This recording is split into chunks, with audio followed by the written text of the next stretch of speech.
Welcome to the Box Score Sports Podcast.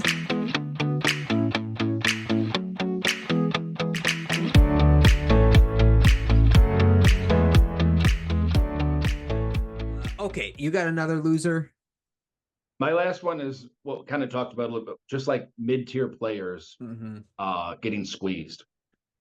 You know, with the second apron, guys are just sitting out there that you would think would get 10, 12, $15 million a year. And there's nothing so far. Some of them, there's still some cap room out there, but it's usually, bad teams. The Lakers might squeeze something out. Miles Bridges might squeeze something out, but you would think someone like Buddy Hield would get like a legit contract. Tyus Jones, Kyle Anderson, a decent player where you get like $9 million a year. Like, you normally you would think Gary Trent, he's still out there. Like, there's a list of 10 guys, Caleb Martin. Like, I'm going through like the best available list, and you're like, you would think these guys would at least get 4 years, 44 million or something. And I think some of these guys are going to either have to choose to play for a bad team, or take a minimum. Yeah, and even it's just crazy that they're getting squeezed, and it's like one of those unintended consequences of the second apron being a hard cap, especially after a couple of years for these teams. Yeah, no, you're absolutely right. And I'm glad you brought this up because the like you said, it's the unintended consequences. And so like really good players are going to be signing the minimum. It's just what it is because there's not like even with the Pistons, I think they got 26 left, but there's not a lot of cap left out there.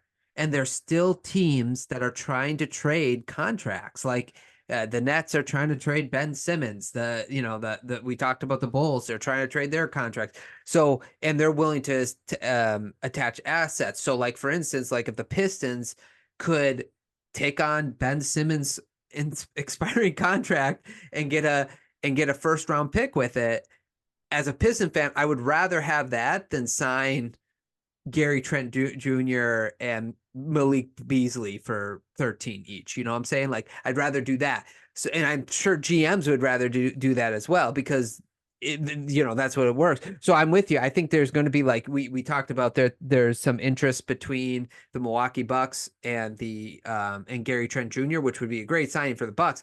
But like he has to take the minimum, and we might see like people taking the minimum contract to play on NBA teams for the next couple of years while teams figure out the second apron stuff, which is kind of crazy. Yeah, and like the teams like the Jazz aren't going to pay Gary Trent like no what he wants because they have young guys. The Pistons aren't going to pay like some of these guards because they have guards they want to see play. The Magic don't need any of these guys. So like these teams with cap space are like, yeah, you're a good player, but you're not going to play. We want to see what our young guys can do. Correct. And you're either going to have to go back to Washington and be miserable, or take a minimum and hope that next year, when the cap goes up 10%, some of these teams between the aprons will be like, all right, well, we have a little more money. So I think a lot of these guys are just going to get squeezed, and they're just in denial. I think they're all hoping that they qualify to LeBron as a impact player that he'll take less for. Otherwise, they're running out of spots, and it's going to come down to the Sixers, Bucks, and Suns. Like, who wants to take a minimum to jack up a bunch of threes and try to play a little defense? Because that's the other thing they have to think about. Whose rotation can I actually play minutes on? Because you don't want to go to like the Oklahoma City Thunder on a minimum because you're probably not going to get minutes when it matters. You know what I'm saying? So like the Bucks have minutes, like the Suns have minutes, like all the 76ers have minutes. So you're going to rather go to those places to get those minutes versus a team that might be a little bit more stacked with, so yeah. Yeah, unintended consequences of the second apron. I wonder if they'll take a look at that at some point and be like, hey, how can we adjust this because it's not being fair to the middle of the pack people. I don't know if they will do that, but yeah, I guess we'll see what happens. You mentioned earlier, I think it'll slowly figure itself out when the cap goes up 10% for once they sign these deals, like 4 years straight. So you're going to go from 140 to 154 to like 170, and then you'll be about 190 in 4 years. So I think that'll help because all the teams will get out of it just by default. But until then, like this year and next year, I think you're going to have a lot of teams that are like, we don't want to pay it. So either come here and you get to play for a minimum, or hope one of these bad teams will squeeze you in. Yeah, exactly. Okay, man. Any other losers? No. Yeah, that's all I got too. Zach Levine.